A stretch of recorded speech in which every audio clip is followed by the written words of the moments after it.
Hi friends, Miss Hammer here to read you another book. This one is called April Fool because April 1st is considered April Fool's Day.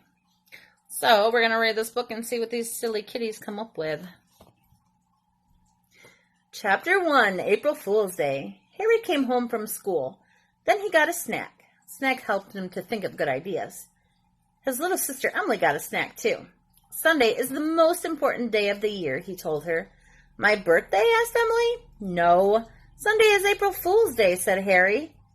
We have to think of tricks to play on Mom and Dad.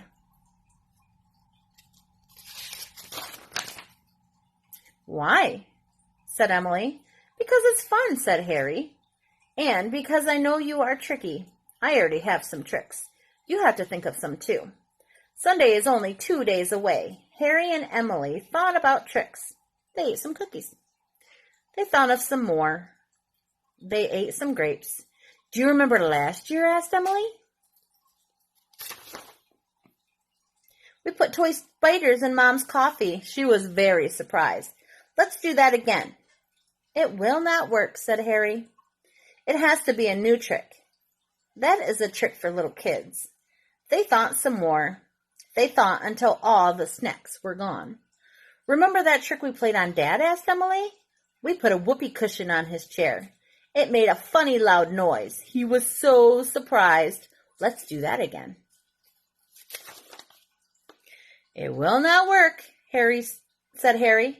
He knows that old trick. It has to be a new trick. It has to be a real surprise. I know, said Emily. I can play a trick on you. If you tell me about it, it will not work, said Harry.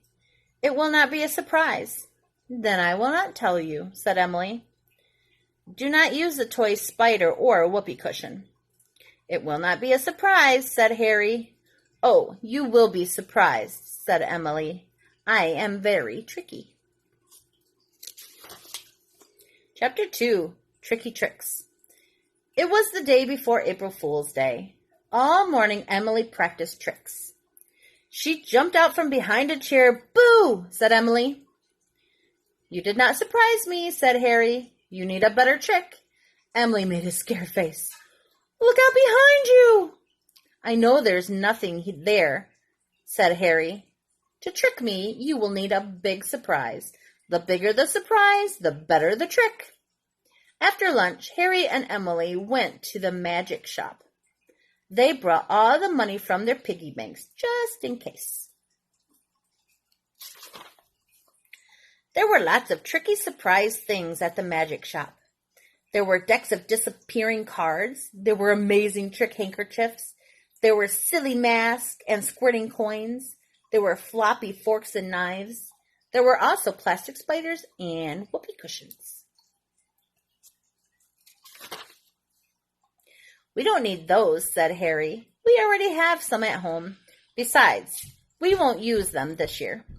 Emily found something she liked. Harry found something too. They had just enough money from their piggy banks.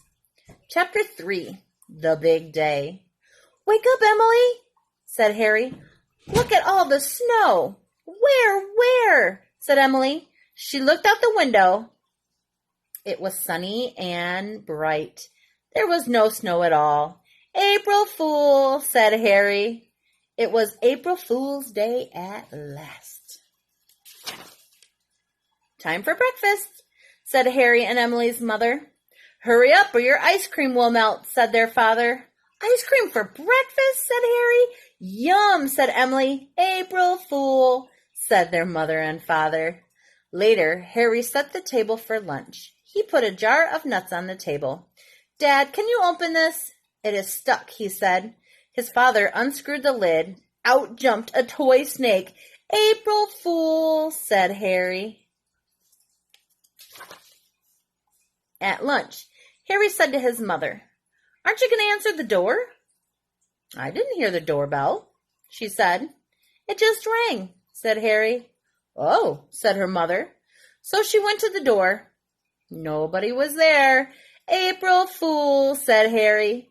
Harry's April Fool's Day tricks were a great success.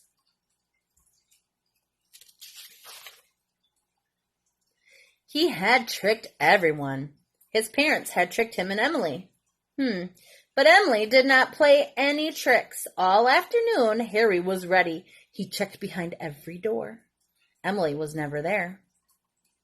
When he read his book, he made sure there was nothing hiding in it. But Emily had no tricks for Harry. Maybe she was too little to play a good trick. Chapter 4. The Last Laugh. Harry and Emily went out to play. When they came back, Emily was holding something behind her back. She went to her mother and said, "Look what I found. Can I keep it?" She pulled out a stiff leash with no pet in it. She jiggled it. It looked like an invisible pet was pulling at it. "What is that?" asked her mother. "April Fool," said Emily. "You are very tricky," said her mother. "I hope you have a better trick for me," said Harry.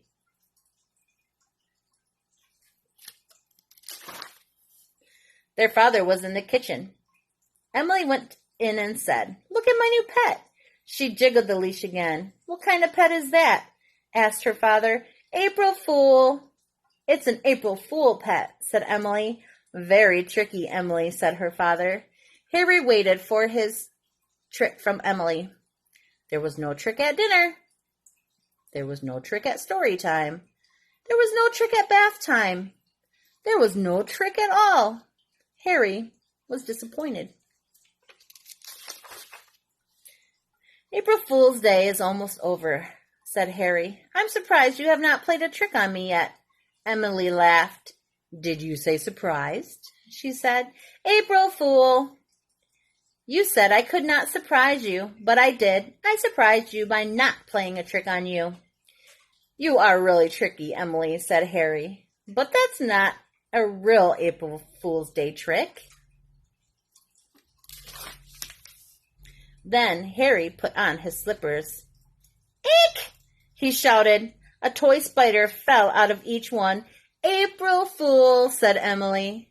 Then Harry sat on his bed. It made a funny loud noise. "April Fool," said Emily.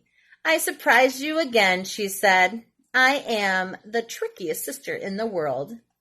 "You are tricky after all," said Harry. "You even surprised me with toy spiders and a whoopee cushion."